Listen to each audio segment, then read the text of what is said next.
This episode of Savage Sessions is brought to you and produced by Radio Salad Studios.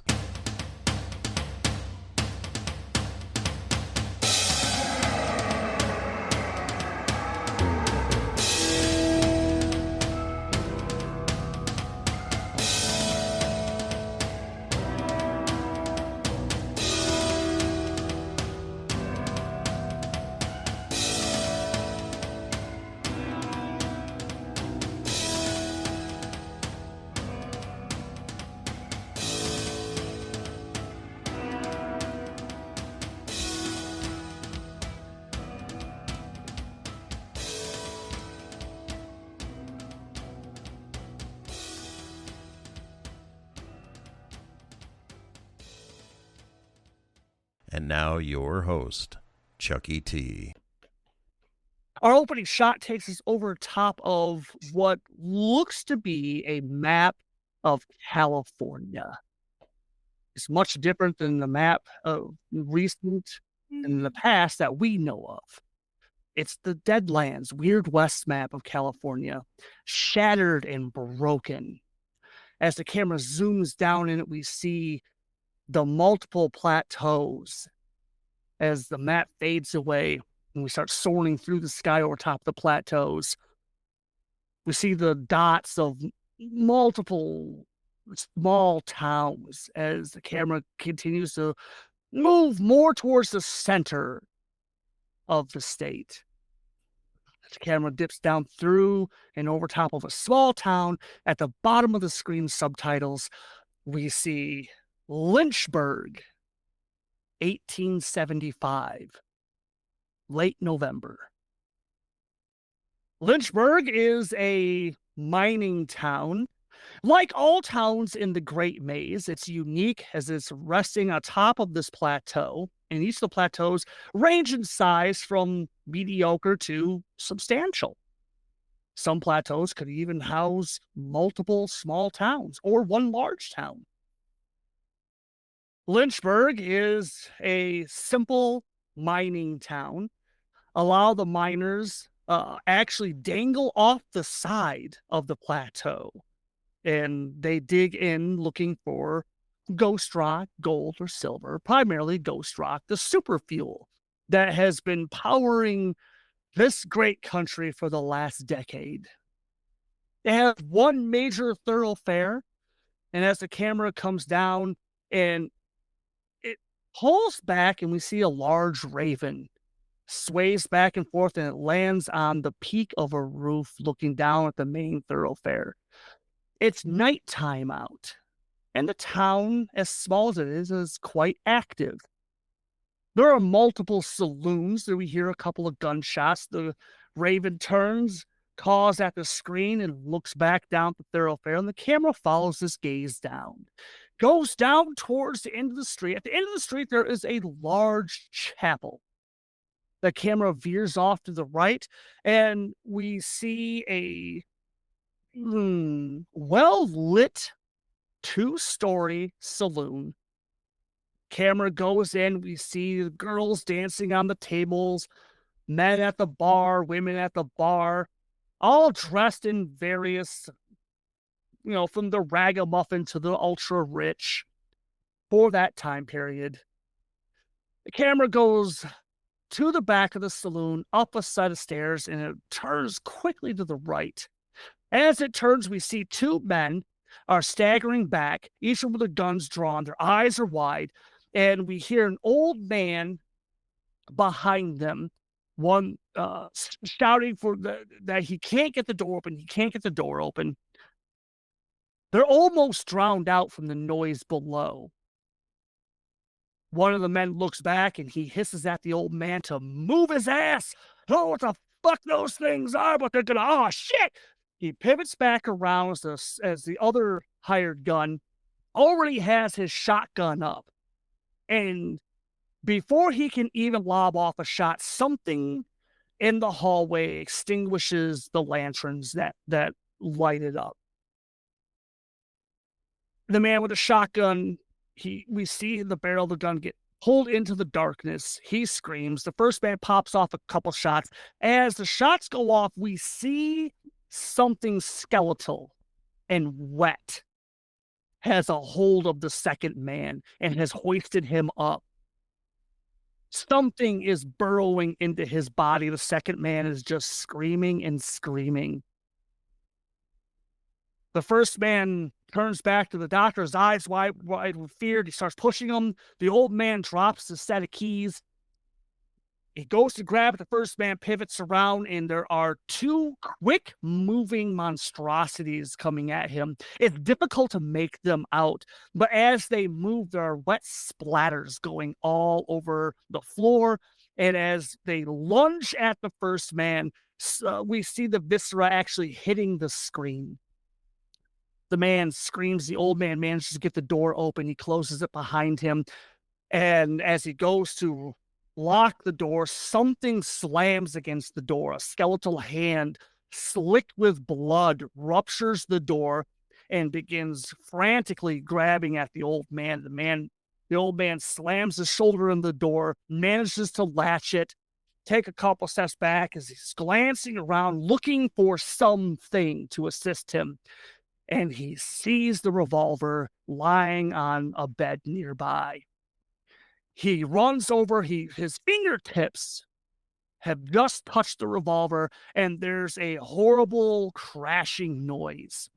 The old man turns around, his eyes get wide, he screams, holds up his hands, and the camera zooms in on his screaming mouth. The screen goes black. Blood runs down, and it spells out the words, Deadlands.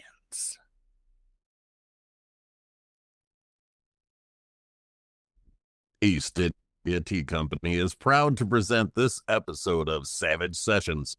I'm having a cup of Earl Grey right now, so get yourself some and enjoy this episode. Hello, players! Welcome to Savage Sessions, a production of Radio Salad Studios. My name is E. Morris, and will be your host, along with Chucky T, Big Stompy Robot, Rainey Robertson, and our mascot, Totes My Goats. For Deadlands, Weird West, Past the Salt, a tabletop RPG powered by Pinnacle Entertainment. You should definitely check them out for all your role-playing needs. Now, as is tradition, here at Savage Sessions, if there's any in-game currency, we'd like to start our players off with a little bit more. And for this system, that comes in the form of bennies. These are points that the players can spend to do cool and crazy things in the game, like not die. The players have their current bennies, and they may now gain a little bit more by giving us a 60-second intro of yourself and a who are you from the player's perspective. Who would like to go first? Me, I will. Jeez. All right, Rainey, you are up. Player name, Rainey Robertson. Character name, however, Father Sam. In a challenging dual gender crossing role, I'll be portraying the obese man of God on his quest throughout this part of California to find some sort of redemption and bring as much blessing as he can to those that he wishes to protect. Father Sam used to be a tinkerer in a place called Hellstrom, which seems like a funny place for a man of God to be from, unless you are used to this kind of thing, in which case you'll notice that happens all the goddamn time. As he goes across with the rest of our journeyers, he is looking for two things and two things only: machines that are not driven by demons, which he can somehow help, and machines that are mutteringly eventually somehow formed by the evil will of demons, which he can destroy. Also, he's a chubby fellow, just a chubby buddy. He's a little roly-poly, so he runs a little slower than the other guys, and they better not be mean to him about it, or they're going to hear about it from the Lord. I love it. Go ahead. Take your Benny. I love it. I've given each of you your 3. Oh my God. All right. Greg, would you like to go for the extra Benny, or are you good? This is not mandatory. Sure. Go ahead, Greg. You are on the clock. All right. I am a Big Stompy Robot, and I will be playing Doc Lightning. Just too fucking excited. Doc Lightning, he got his education at a university in New York, but they expelled him. Maybe they asked him to leave, but expelled him, kicked him out, whatever, because he started getting a little too carried away with the ghost rock and experimenting with the purposes of that. After realizing that couldn't really test his beautiful toy in the confines of New York City, he decided he would go for a cruise to the wild, wild west and shoot at bigger moving targets. Nice. Yes. Well done. Go ahead and take your Benny. Nice. Everett, you're up if you want. Alrighty. So, of course, you already know me. I'm Everett. And I will be playing the role of a dear friend of mine, Plays with Fire. Plays, as his non-native friends call him, is a follower of the old ways. He brings the heritage with him, but not only because he believes it's the right thing to do. In truth, he's fascinated by steaming locomotives, clinking machinery, and rotating guns that spit metal storms of death. Which, I mean, yeah, can you blame the guy? And so Plays, his shaman, gave him this new name and asked him to journey out with the white man's world. He knows that Plays' curiosity can only be satisfied if he really sees the danger of the technology at firsthand. Nice. Well done. Go ahead and take your fourth Benny. I love it. And let me move you guys over to Lynchburg, where our story is starting. We hear water sloshing against this plateau. Because again, almost all of California literally sank into the ocean over almost a decade ago. And life just continued on. People adapted to it. So where Lynchburg is currently located is at the top of a plateau. As the camera slowly begins to look up the plateau, we see about halfway up, there is a large scaffolding. In fact, there's not just one, there are multiple scaffoldings that are going up. Because Lynchburg is located roughly 100, 150 yards above sea level at the top of this plateau. So the only way to get up to Lynchburg is via one of these scaffoldings. Now, the scaffoldings are different sizes based on the criteria that's needed. If oxen or wagons or anything like that are needed, more to the outside edge of this plateau is where those are loaded up. And then there are, the quote-unquote official winches of Lynchburg. And then there are private winches going up. The camera's slowly dollying up above the winch and the scaffolding that's slowly chunking you guys up the side of the plateau. And as it's going around, we get a good look at each of the stars of our show. Rainey, we'll start with you. Why don't you give us what in your head, what does Father Sam look like? He's cherubically fat. He looks like an angel face. Like he looks like Cormac McCarthy's the judge from Blood Meridian. He's a littler guy. He looks like if you remember the mayor from The Nightmare Before Christmas? Yes. If that was like a human dude, that's what he would look like. How was he dressed? It's in a silly way. He's wearing it's period appropriate. I feel like they dressed in a silly way at this time. Okay. But yeah, he's wearing like the requisite, like the frock coat and like the fluffy pirate shirt and all the silly stuff that they wore back then. But he loves it. He's rocking it. He's also got like a really serious duster. So like I want to just clarify that like if California has in fact like fallen away into the ocean, that did in fact leave behind the cool rich calm of Arizona Bay, which means that I'm going to take a tip from Bill Hicks for this character and have him be wearing like a long black duster that is like extremely authentic to that time. And very serious. Like I think anyone who would see him from behind might think he was like just a little tubby lumpkin that was having a good time running very fast. And then from the front would be like, oh, fuck, that guy's probably a priest. Like it's very, you know what I mean? Like the jacket is like 90% of his gravitas comes from the jacket. The other 10% is from the gun. Yeah. So, yeah. You can't hide that gun. So his holy symbol, it's not a cross. It's that Scientology cross. No, it's a cross. Oh, it's a cross. Okay. Yeah. So unique. Okay. Yep. All right. But the other thing that Father Sam has is he has a large auto shotgun. Yeah, he's got one of the Gatlin shotguns. Yeah. We'll get a little bit more into Sam in just a few minutes. Thank you, Rainey, for that. I appreciate it. Give us some more insight to your character. Let's go to Everett. Everett. The camera goes off of Father Sam and it slides to Father Sam's right. Leaning against the railing is Plays with Fire. In your head, what does Plays look like? Plays is 6'2" and a BMI of about a -4. He is, as he's been brought up, and his ways are the, indigenous, traditional ways. He honors the land, the animals, and everything. So with that, he has amazing,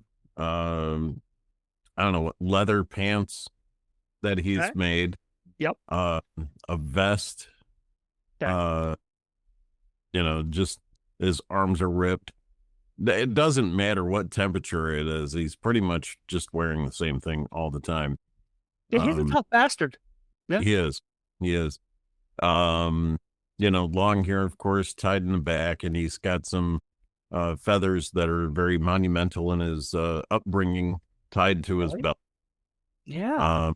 And on the other side is his axe, and on his back is his short bow that he flings death with. The axe. That's a special axe. Yeah. Because that's now we're not when we say axe, this isn't a tomahawk.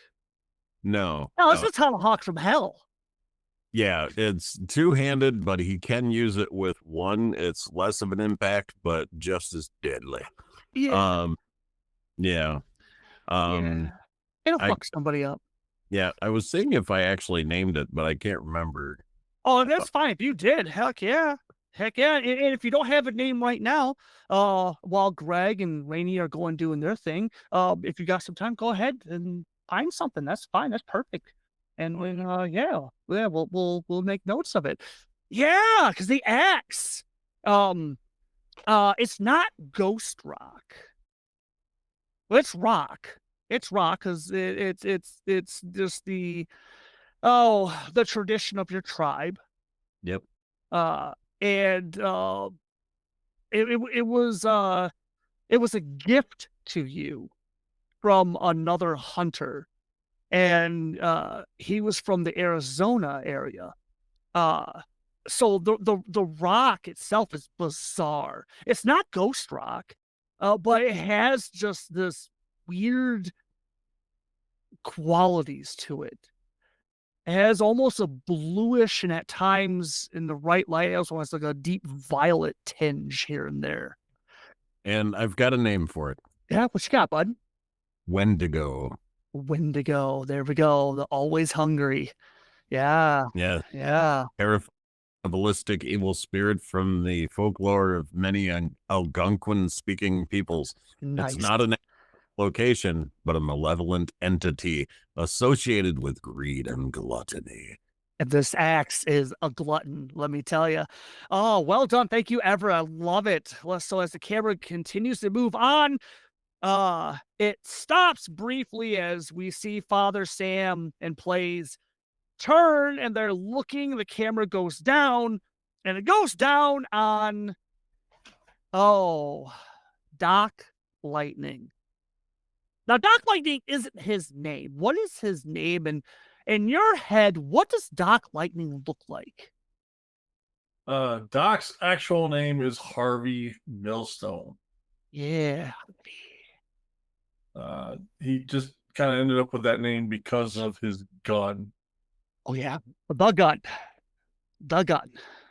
So, as far as what he looks like, he Yeah. doesn't have a gun on, like when he's maybe attempting to sleep. He's a bald guy, a little bit of a goatee on the chin. Wears just like a regular white, I don't want to call it a tunic, but not really quite a Western style shirt. Okay. It's kind of a cross in between. It's almost kind of like a saloon type piano players type shirt, but it's white. Okay. Okay. All right. All right. And then he's got just jeans, would be almost considered work jeans. Okay. At one time they were really nice dress shoes, but you can tell that they've been worn for a long time. Okay. And then over all of that, he has a long apron, white apron. Yes. Yes. Right. He's always, they might be a magnifying type spectacles, but they're not your typical glasses. They don't have a thing that goes around your ears. Okay.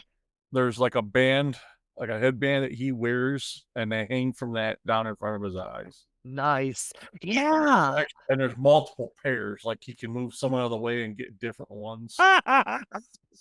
Nice. Nice. Yeah. Yeah, because it's the gun. It's the gun. As fearsome as that shotgun is, and it is.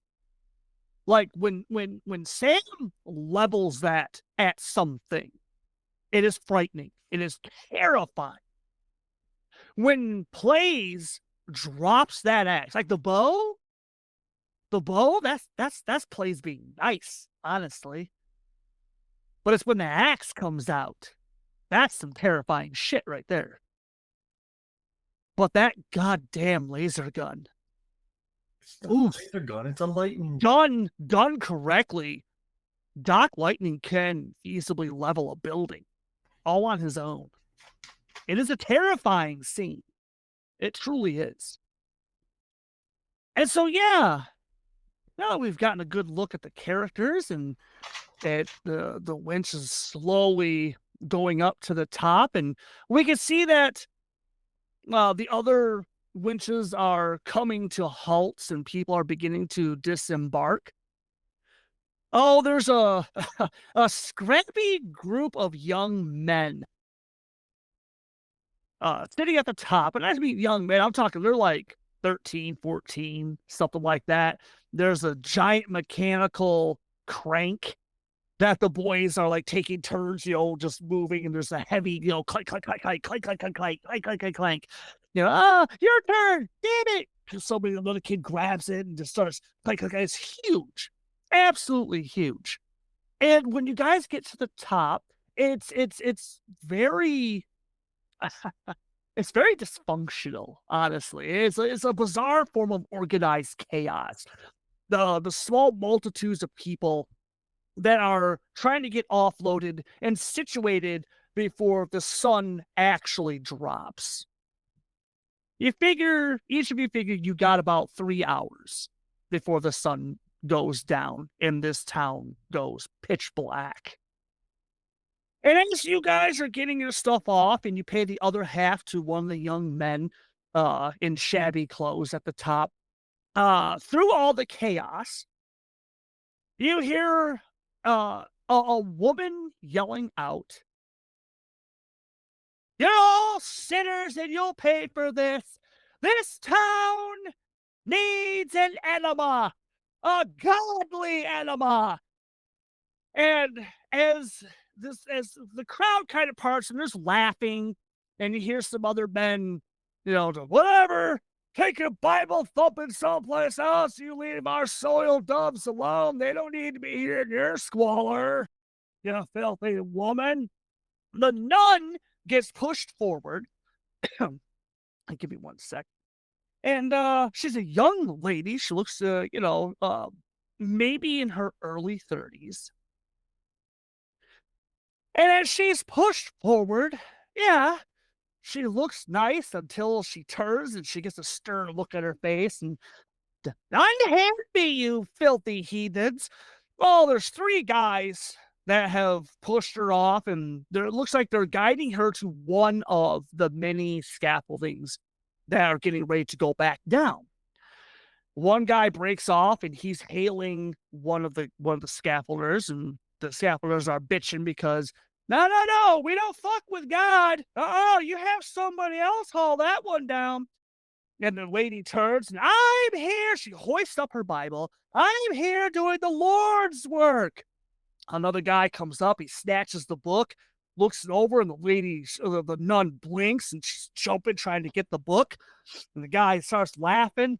No, lady, you've done all the chanting and hollering you're doing. You take this book, and he flips it at her and thumps her square in the face with it. Catches her off guard. She falls to the ground. The book lands next to her.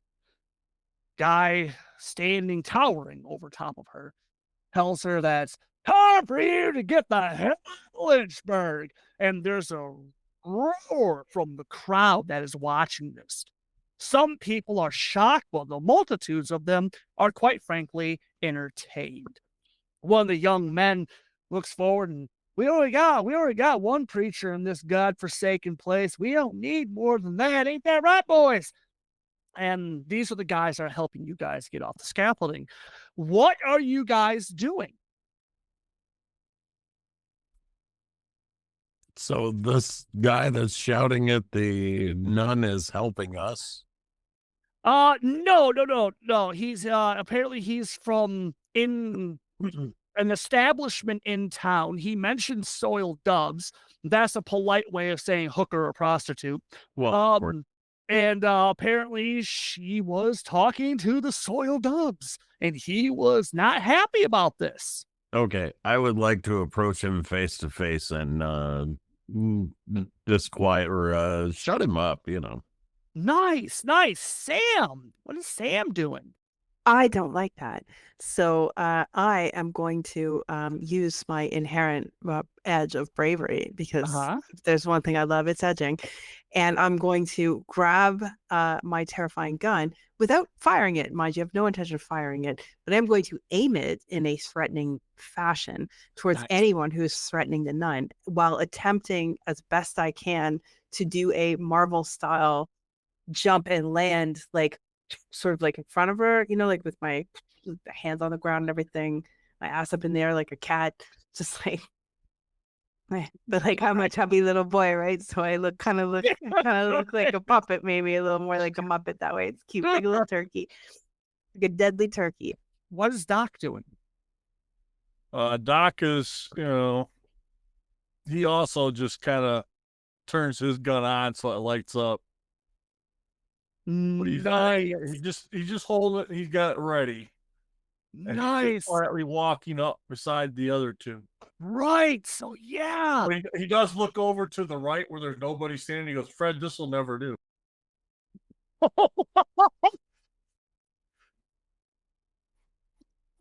Holy shit. Oh, so he'll get this. Oh shit, he has an invisible friend. That's awesome. Okay. Going off of one of his quirks, talks to his unseen friends. Oh shit! It's a committee. That's awesome. It's inherent to them all. This isn't a committee this time. These aren't. No, it's just one guy. Couple. Yeah, just a couple of them. This is awesome. So Blaze, them every once in a while. So Blaze, this is great. As you come up and like, real quick, walk me through what you're doing first, and then we'll go to how the others are actually helping you, because they are helping you, whether they know it or not. Oh, they know, apparently. So I walk up to him. I get about 3 inches away from his nose. And I don't appreciate how you are talking to this woman of God. Whether or not you agree with her, that has absolutely no pending on the fact that you are showing great deal of disrespect, and I will not stand for it, sir.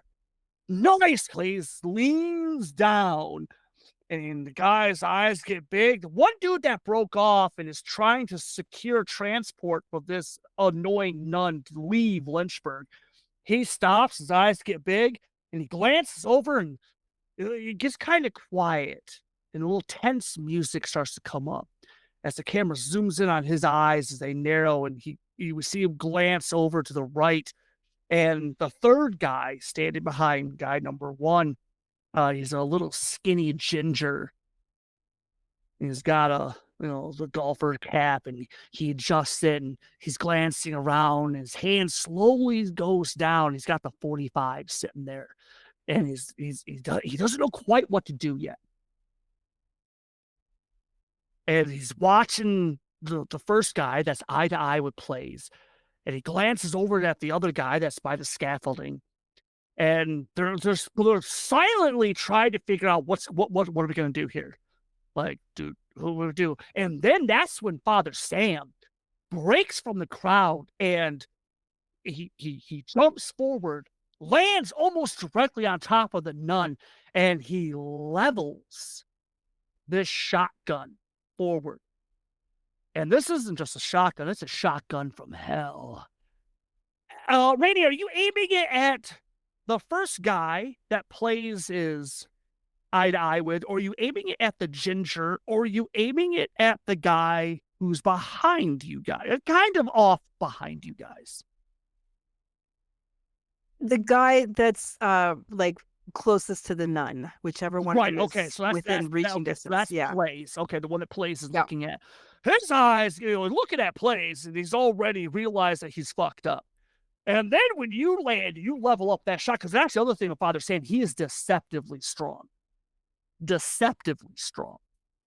And he is very good at maintaining mechanical devices. Is he a mad scientist? No, but he came from that background. So this shotgun is meticulously maintained. It is an instrument of God. And as Father Sam starts rattling off his Bible quotes, Doc Lightning pulls up and flips down a couple of shades, and he brings up, does your gun have a name, or is it just the gun?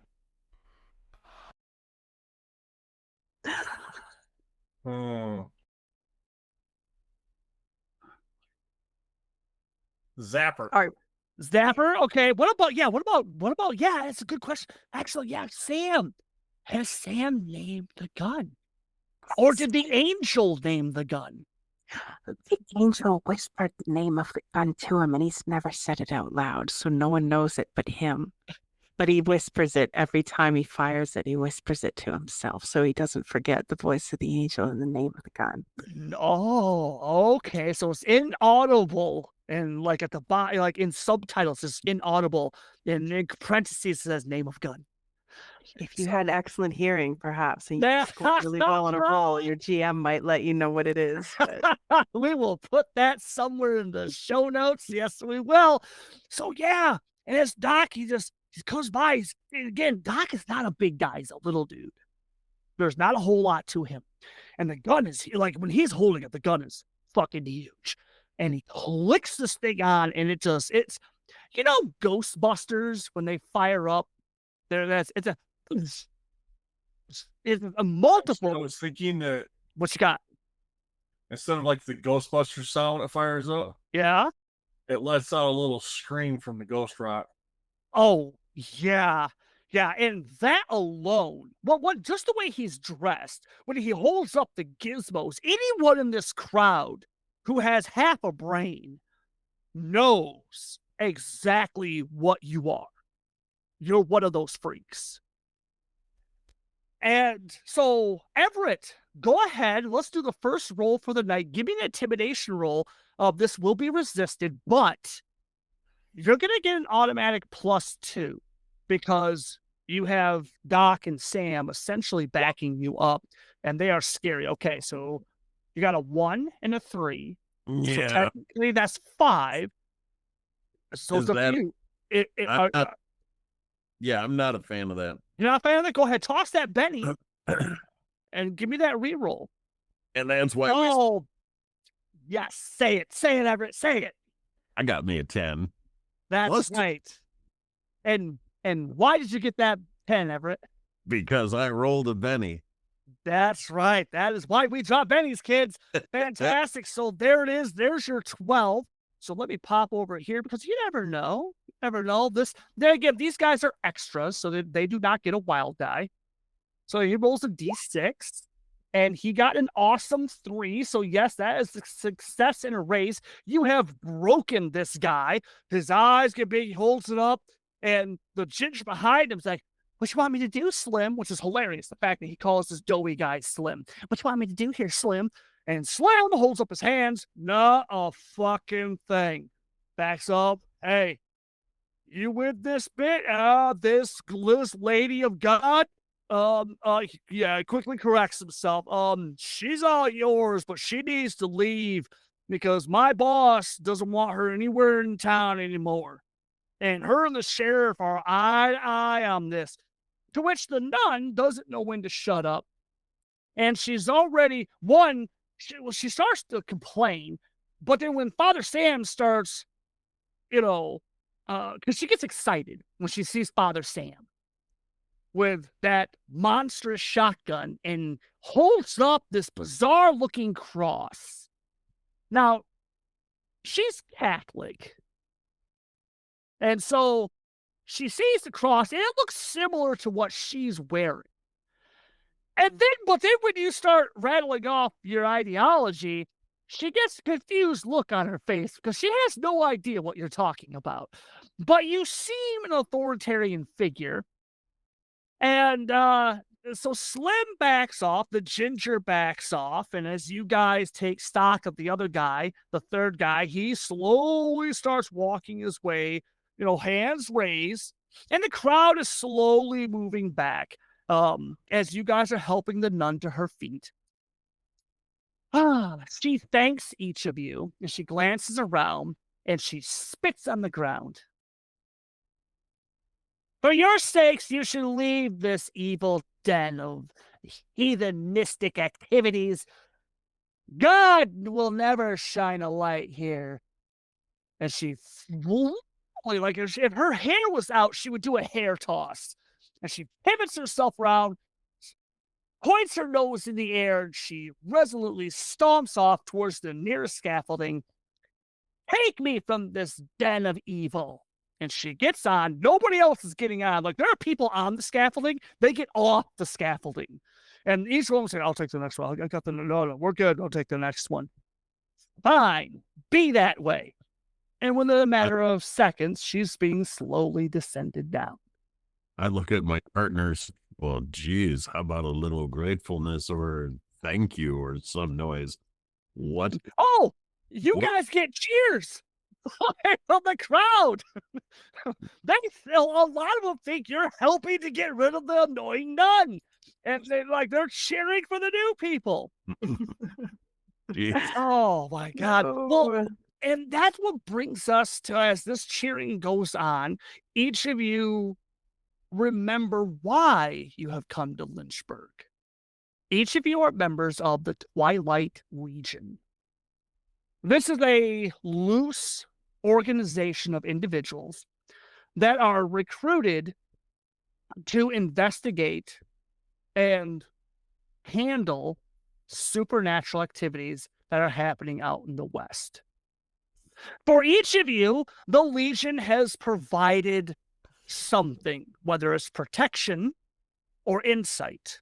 Legion is looking for a Nicholas Klauber, a German scientist that the Legion had been actively looking to recruit and had recently, literally fallen off the map.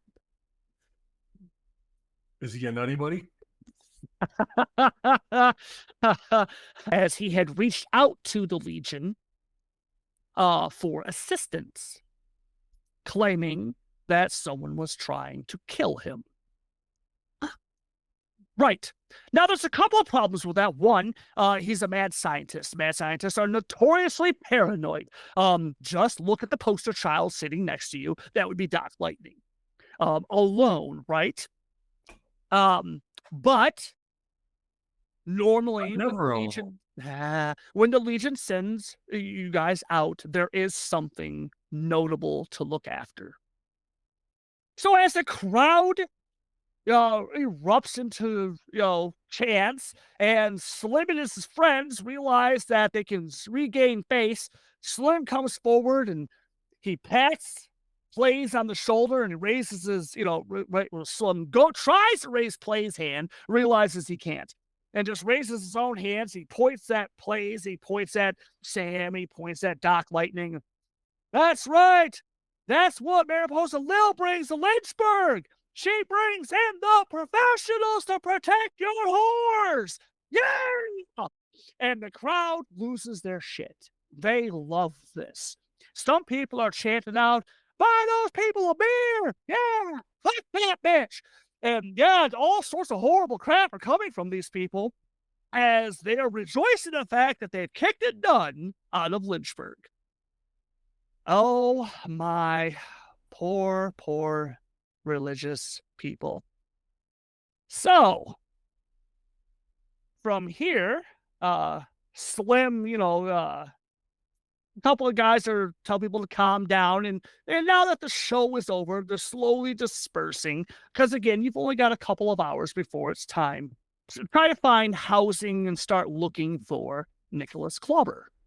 The other thing before you guys left, I have a little picture for you. Let's see. Who is the responsible one in this group? I'm thinking it's probably Sam. I don't know why, but I'm thinking, part of me thinks it's Sam. Another part of me thinks that's probably not going to be right. So out of the three of you, the messenger for the Twilight Legion had left a parcel behind, and it was a photograph. This is the most recent photograph of Nicholas Clobber. Who has this photograph with them? I could take it, I guess. How do the other two of you feel about the Nutty Professor holding on to the only piece of photographic evidence that you will need to identify and help find Nicholas Clobber? I think we're perfect. Yeah. I'm fine with it. Yeah. Awesome. That is awesome. Hell yeah.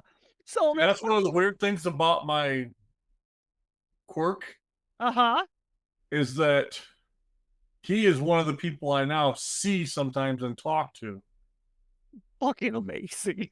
That's amazing. Also, I'd just like to point out, Doc has never once in any of the times I've played with them not fulfilled a promise that he made to somebody. If he says he's going to keep that photograph safe, I don't have any reason not to believe him. That's not that weird. Hell yes. That's awesome. So yeah. So Slim, and as you guys are gathering up your stuff, Slim turns around and he steps forward, and the other two are like, no, fucking leave him alone. What are you doing? They're trying to pull Slim back. And Slim shrugs them off like, no. Hey. Look, no hard feelings about any of that. If us roughing up that knowing none was offensive to y'all, I just want to apologize. My boss and the sheriff said that lady needed to go, though. So, hi, my name's Slim. That there's Ginger and Billy Boy. We work for Mariposa Lil, and look, y'all look like you can handle yourself, and well, my boss, with Thanksgiving coming up, the big feast and stuff like that's rolling around, and she's always looking for extra hands. So if y'all in the market for something like that, Oh, hell, if you're just looking for a clean place, look, I just don't want no bad feelings. But I love this kid's charm. I love his yocalness. He's adorable to me. I think of him as a lower order of life form, and I'm extremely excited about the fact that I get to interact with him. It's like a panda at the zoo made eye contact with me, and I'm like really enjoying it. So I'll go wherever this kid leads me. I'm up for it. I'm up for a good time. That's amazing. Doc, how about you? The doc's just kind of rubbing his. I'm sorry, I made you scream again. Oh, Jesus Christ. You guys gave that to him, man. Okay, he's the trustworthy one. Plays, what's Plays doing? McCook Ethely's big. I don't trust him. Right. You know, because I see right through his ruse. I see how he's got, you know, Father Sam all, you know, dare I say not, you know, kind of messed up. And I'm like, I will appreciate it if you just simply help us. And we will all move along with our day. Slim blinks at Plays, looks at the other two, and glances back at his two friends. And they look at each other, look back at Slim, and they shrug. Slim smiles and says, yeah, absolutely. Hey, you guys got a place to crash? We do not yet. Oh man, well, hey, we don't, you know, Lil's got some rooms available. You know, if we hurry over there and that, maybe I could get you something like that. So what brings you guys to town? Can I help anyone with some of their stuff? Doc hugs his gun tighter. I think Slim pulls his hands back. I'm okay. I'm okay. What about Sam? I watch you do that. I watch him lean forward and you pull back. And so I take my cross, my Scientology cross, and I push that towards him as though he could carry that for me. I hand that to him. Oh, now, okay. This cross is not tiny. No, it's This heavy as cross- hell. That's Yeah. big motherfucker. It is a solid metal. Yeah. Which I ain't gonna lie to you, Rainey. Sam has clubbed more than one infidel with that thing. There's a little bit of brown flaky stuff around some of the grits and edges that we don't like to talk about. Water Please come don't by. try to time up. We don't think about that. It's probably just some rust or something. But one other thing about it that's important is an 8-pointed star on it. It's very pointy. Yeah. Very pointy. And so I just would be very careful that he doesn't accidentally poke or otherwise impale himself almost in a stigmata-esque way by picking it up. Yeah. So Slim's eyes get big as he literally grabs this thing. And he's looking at are you sure about this, sir? My father? Your holiness? Well, you asked if you could take anything from me, and it would surely help me if you could carry that a while. Yes, sir. Yes, sir. And Ginger and Billy Boy, they come up to Plays, and Ginger, again, little Ginger, he comes up and looks at Plays, and hey there, what tribe you hail from, big guy?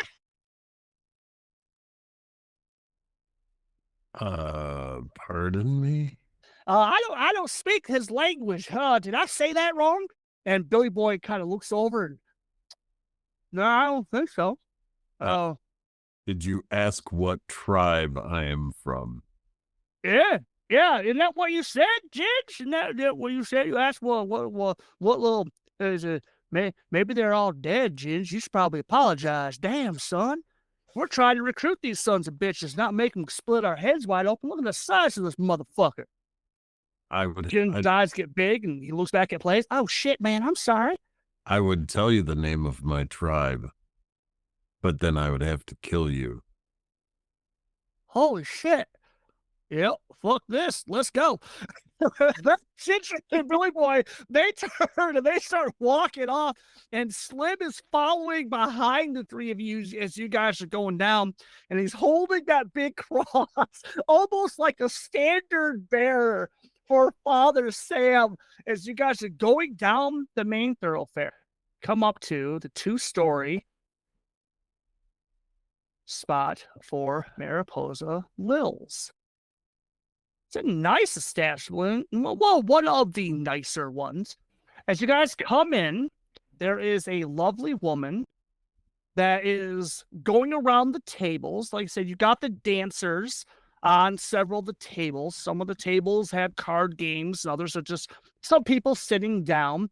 There is a stout young man behind the bar serving drinks.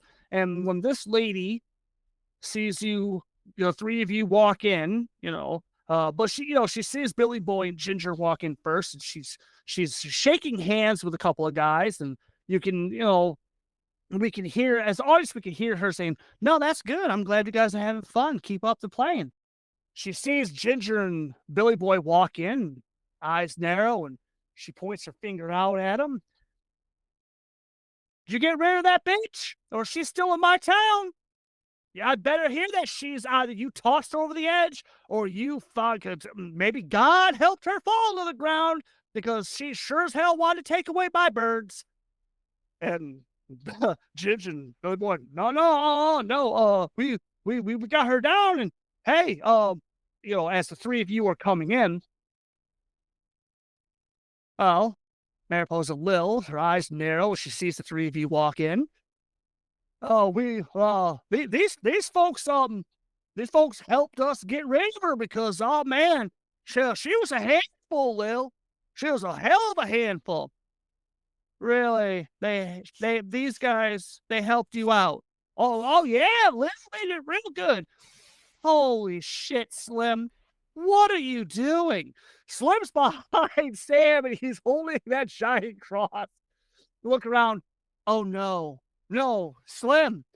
Slim, you did not bring another holy roller into my place. Please tell me you did not bring another holy roller in my place." No, these folks are just looking for some place to crash for the night, I think. They say they got business in town."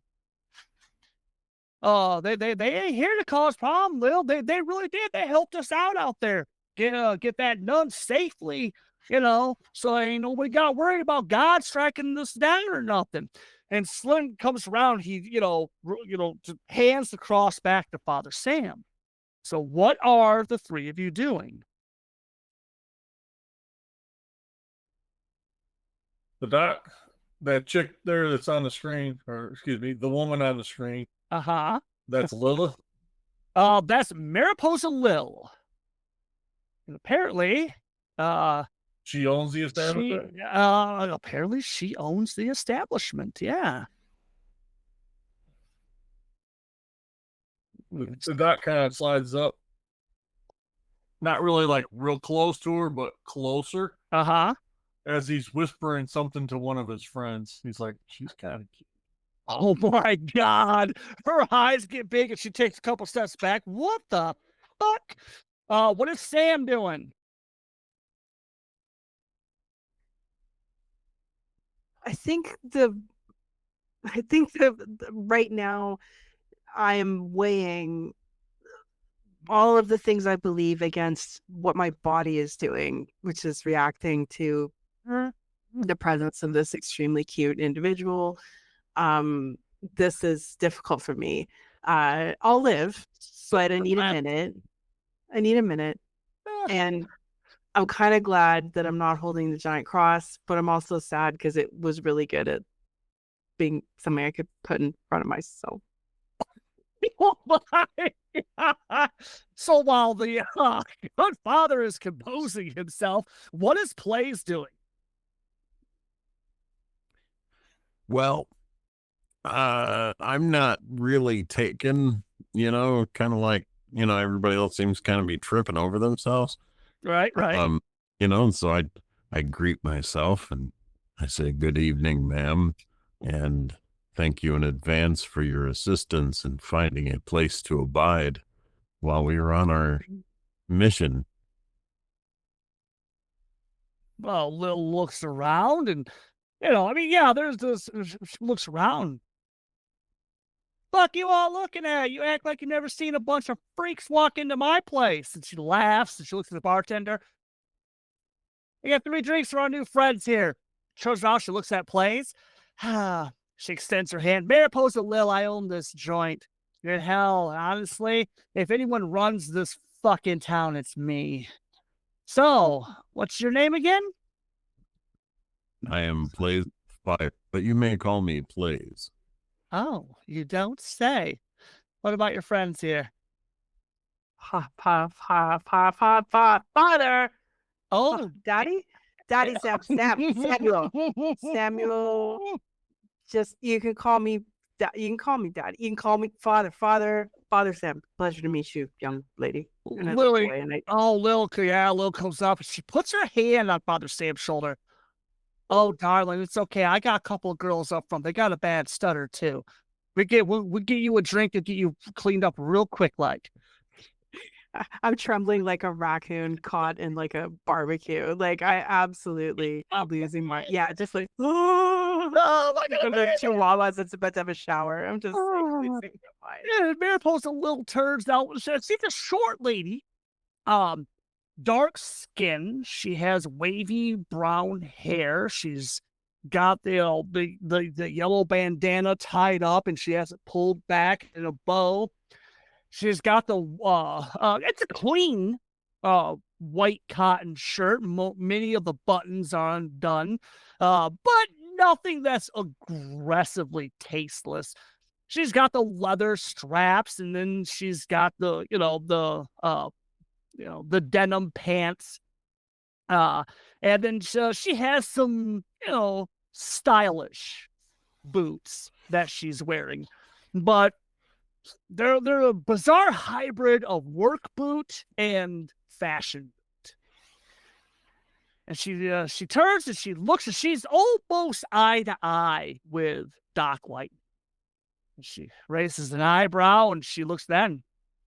That's a pretty big toy you got there, mister. Oh yeah, this is my invention. Oh, be careful how you're stroking that thing around here. I don't want anything going off prematurely. Gets a couple of laughs, and she goes to the young bartender and nods for him. 3 shots sitting down here. Turns and she leans against the bar. Mission, huh? You what brings you to town here, Plays? Is it okay if I call you Plays? Or you want me to call you Mr. Fire? Oh no, Plays is just fine. I thank you so very much. Yeah, I gotta be honest with you, Plays. You're one of the more eloquent speakers for your noble people. I have memorized all of Percy Shelley's poetry. It often recited on the trail at night to entertain my. Well, thanks, Father. If we get an opportunity, maybe you and I can sit down over a nice wine. You can recite some of that to me. And she looks back at Plays and nods. You were saying?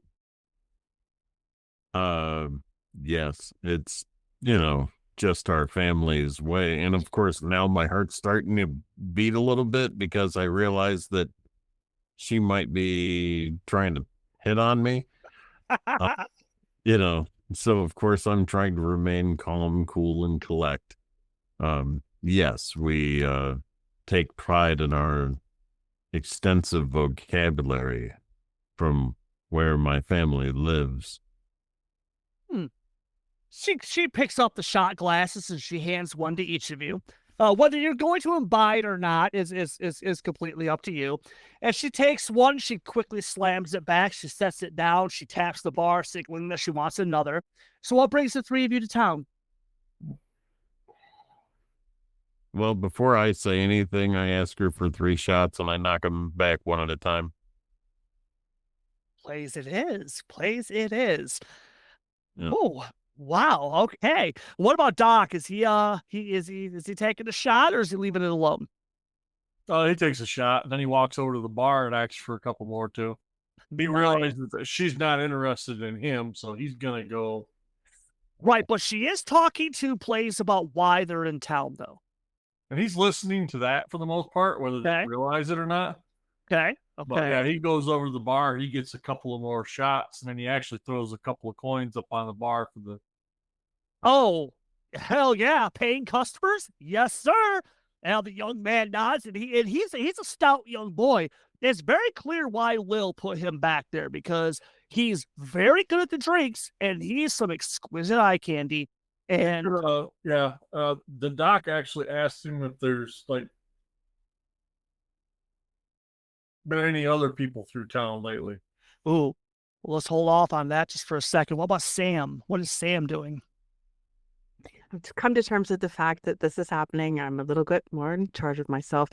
I think that I'm right now trying to think of anything other than, I want to do something. I really want something to focus on and be distracted with 100%. Plays is, I'm mad at him also, and I won't be able to articulate why. It'll just be obvious for the next little while whenever we interact with each other. Camera slowly going down the bar, and we stop. It stops. It begins to pan around. Little Mariposa Lil looking up quite affectionately. Yeah, she likes this. It's very obvious she likes this. As she's looking at Plays, and so what can I do for you? You said you're here for something. Looking for work? I'm always looking for hired guns. Not gonna lie. Got Thanksgiving coming up, and we got several big feasts. Like to keep things orderly around here. Well, we are just simply cutting through town in order to look for a friend of ours. Well, if he's in Lynchburg, honestly, Plays, if he's here, more likely he's come through here. Who are you looking for? Maybe I can help you out. I looked to my partners and I asked, shall we give complete information? Do we huddle? As it were. Amazing. Hells yes. Absolutely, we huddle. Yeah. So the camera's Of looking course we do. Mariposa Lil as she's looking at Plays, and we see Plays turn, and he moves off, and then we see Mariposa Lil's face get serious, and then her eyebrow cocks up. Like she can't believe what she's seeing. And she's like 4 feet away from the three of you, and the three of you are around the bar, and you literally huddled up. And then when the camera's looking up at each of your faces as you guys are talking. So go ahead. What's going on? So I asked the fine reverend and the doctor, should we give and divulge information, or is this something that we need to keep private? Maybe we show the picture and just go from there. Let's just show the picture. Yeah? Yeah. Okay. I look over. Bill, what do you think? Oh, yeah. Fucking shit. Yeah, ask him. Ask- Bill Wait. thinks we should show the picture too. Is Elrond in there? I haven't seen Elrond today. All right. Let me know. As soon as I see him, I'll let you know. Oh, Hey, buddy. man. Doc. You This know is what? the same guy that has some little blonde pixie showing him what road to go down. Hey, Fuck him, man. hey, Hypocrite. hey. I pick up my enormous gun, just stare down it, and just exactly. Just encouraging everyone to join me. And crazy guys with big guns club meeting right That's now. not good. That's Are we not good. overcompensating? Please. Okay, so you're the responsible one. So as you take the photograph from the dock, as Sam and the doc are squaring off, stroking their weapons, and you hand the photo to Lil.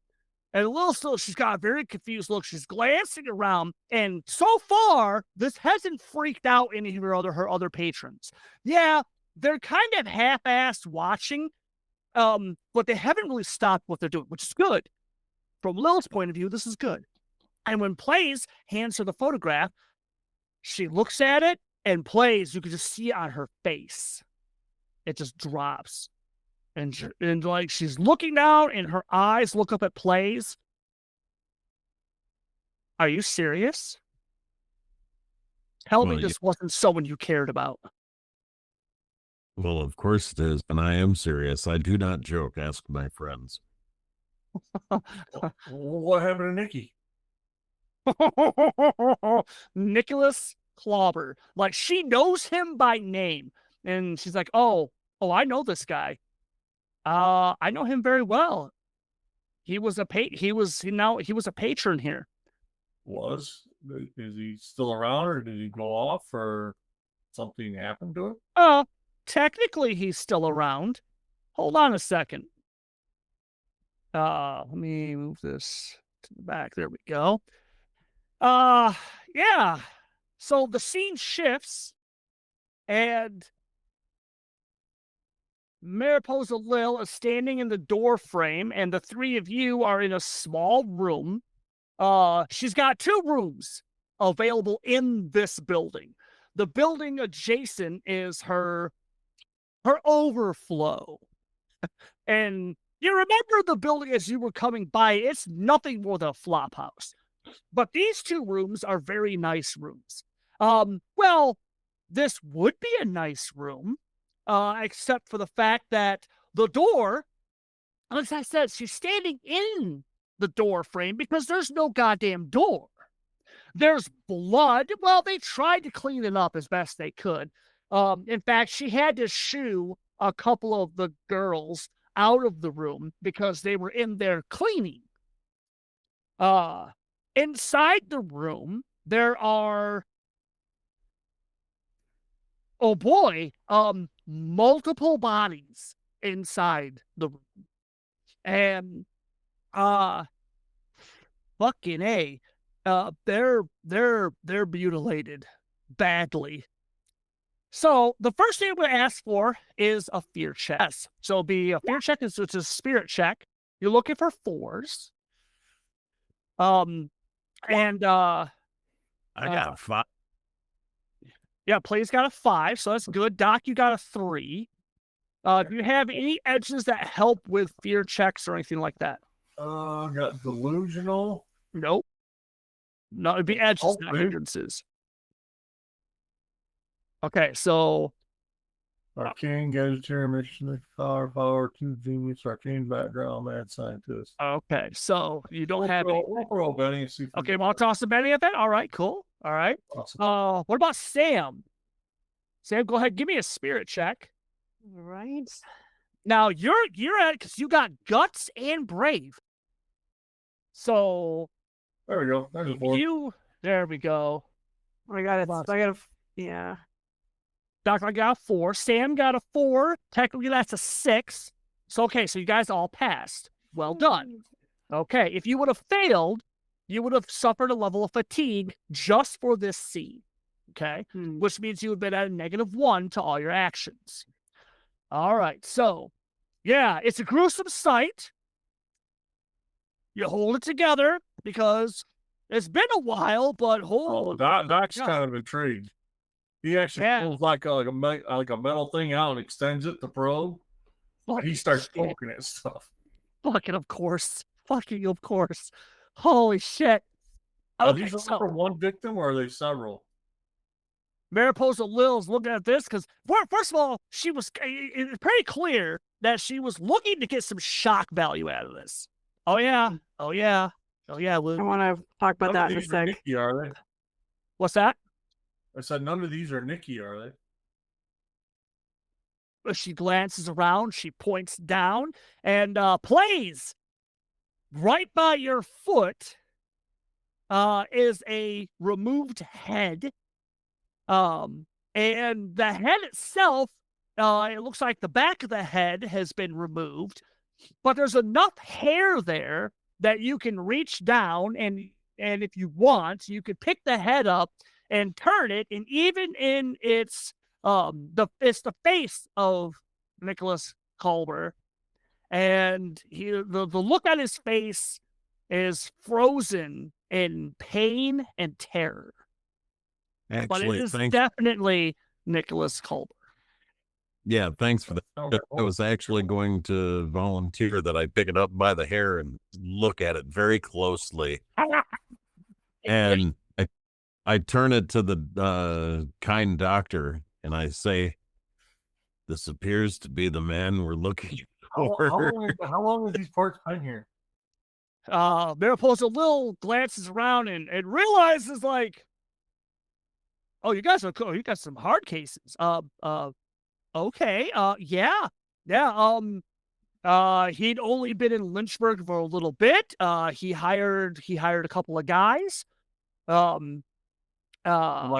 was he just tore apart last night? Early this morning. It was early this morning. Okay, good.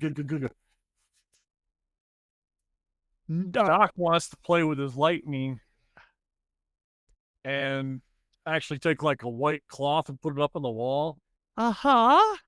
Because he's heard that sometimes in death, sometimes with the right fucking take a Betty. Take a Betty. You can project the last image they see. They're so terrible. They're so terrible. Okay, so the doc has taken, oh Jesus, he's taken. He actually took like the post on the bed. Took the head and... Oh my God. Okay, so I'm gonna need a weird science roll from you. That's fucking amazing. While this is happening, what is Father Sam doing? Right now, Sam is trying really hard to basically decide if it's worth it to rain down literal burning holy hell on this entire situation, or if that would be a bit of a step too far at this point in the process, which it seems like it would. Therefore, he's looking for guidance. I think that inspires me in turn. I'm going to bring out the good book. I see the heathen in the crowd here telling me that Dianetics was published in 1950. However, that was in our timeline, not in the Savage Sessions timeline. Exactly. So why didn't even bring it up?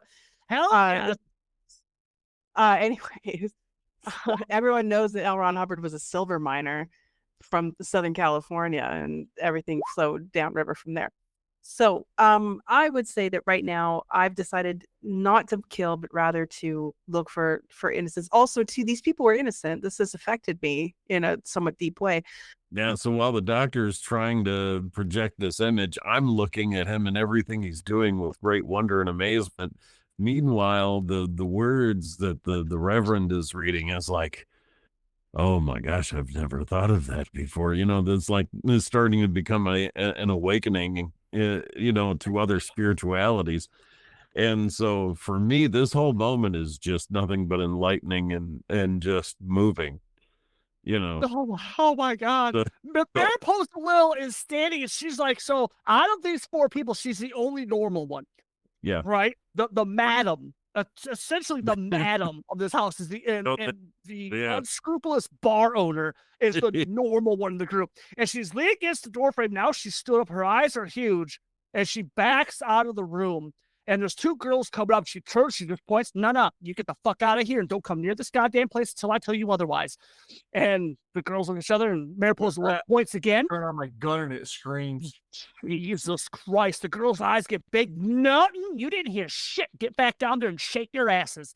And the girls quickly turn to go back down. Mariposa Lil turns, and under her breath, that's the last fucking thing I need to have these women lose their brains at the watching whatever the hell this is. And she's leaning against the wall. She's looking in. She shakes her head. Oh, fuck, I can't even watch this. And I've seen some weird shit in my day.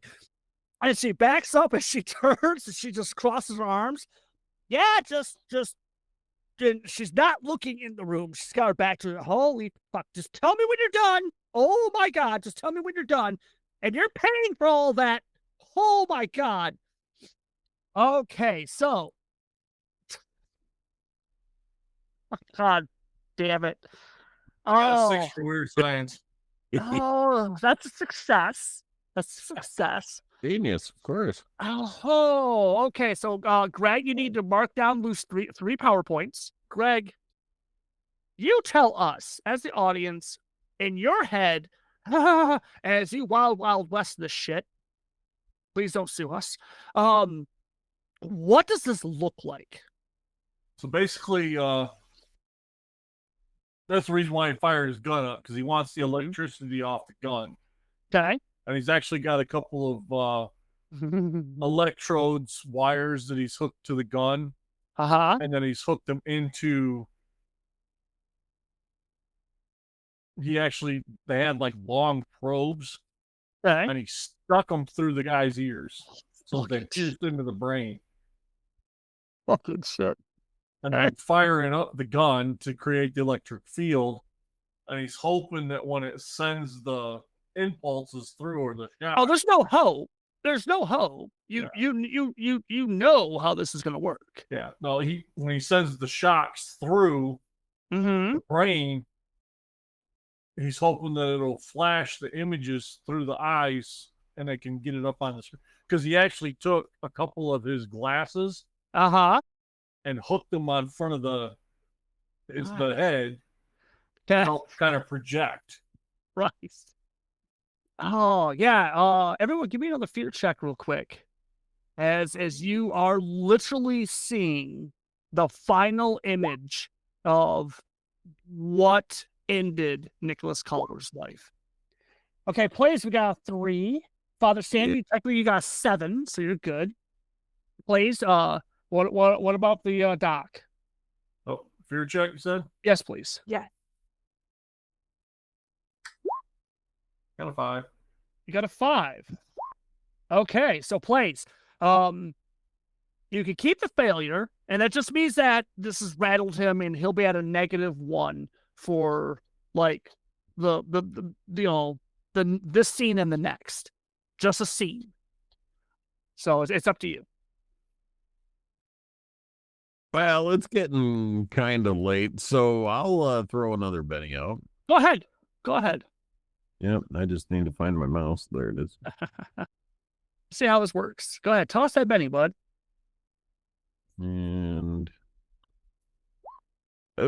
yeah. Oh, So you got 3. stick with It's up to you. 3. Yep. Okay, stick That's with the fine. 3. Okay, so let's start with plays, because the other 2 see it, and I'll let you guys describe in a second how this picture affected you guys. But the image that you guys see, it looks like a somewhat distorted, and he has to like tilt the head around as to make it right. But it looks like a distorted picture of it looks like a skeleton covered in like massive amounts of blood, and it has blazing eyes. It was maybe holding his throat, and his mouth was open and it was coming down towards his face. And that's the last image. So plays, whatever it is, like, why did this bother plays? So it's kind of 2 pieces, right? So the first thing is the image itself, because where I'm from, if a skeleton is attacking you, or anywhere's in relation to a situation, that is a very bad omen. That is just a huge source of an evil spirit that is just completely untamable. And even in our society and our tribe and our training, we know just to run our stinking butts off if we see something like this occur. 2, it's the amazement of seeing this image. And originally, at first I'm looking at the head and the eyes are lighting up like little headlights, and I'm just like totally like scientifically amazed. And I congratulate the doctor for picking the right lenses to actually make it a very sharp image. He's very good at this.